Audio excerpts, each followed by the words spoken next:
অবৈধ বিদেশি কর্মী নিবন্ধনে সহায়তা এবং প্ররোচনার অভিযোগে ইমিগ্রেশন বিভাগের কর্মকর্তা সহ 5 জনকে আটক করেছে মালয়েশিয়ার দুর্নীতি দমন কমিশন। 20 থেকে 40 বছর বয়সী আটক এই 5 জনের মধ্যে 3 জন এনফোর্সমেন্ট অফিসার, 1 জন কোম্পানি ম্যানেজার এবং 1 জন বিদেশি নাগরিক রয়েছেন। সূত্র মতে পুত্র জায়া এবং কেলান্টান রাজ্যের আশপাশে সোমবার স্থানীয় সময় বেলা 11টা থেকে দুপুর 2:30 পর্যন্ত পরিচালিত অভিযানে সন্দেহভাজন 3 পুরুষ এবং 2 নারীকে আটক করা হয়।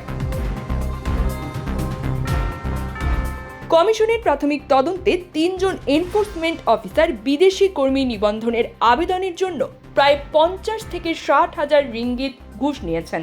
মঙ্গলবার 24 জুন সকালে কেলান্টানের কোটা বাহরু ম্যাজিস্ট্রেট আদালতে এমএসিসির আবেদনের পর ম্যাজিস্ট্রেট আমিন রশিদির রামলি আটকদের বিরুদ্ধে 30 জুন পর্যন্ত 7 দিনের রিমান্ডের আদেশ দিয়েছেন। সূত্র অনুসারে 23 জুন এমএসিসি গোয়েন্দা বিভাগ কেলান্টানে অভিযান পরিচালনা করে।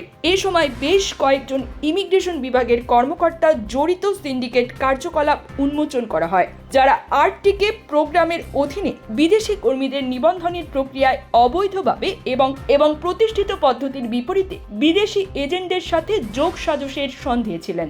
অভিযানের লক্ষ্য ছিল সরকারি কর্মকর্তাদের মধ্যে দুর্নীতি দমন এবং জড়িত সিন্ডিকেট নেটওয়ার্ককে ভেঙে দেওয়া।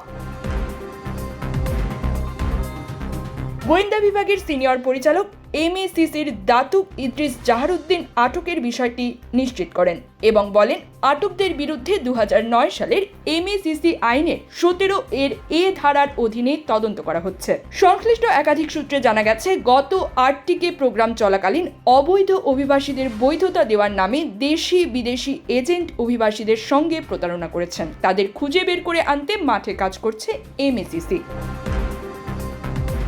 News desk, Probashon news.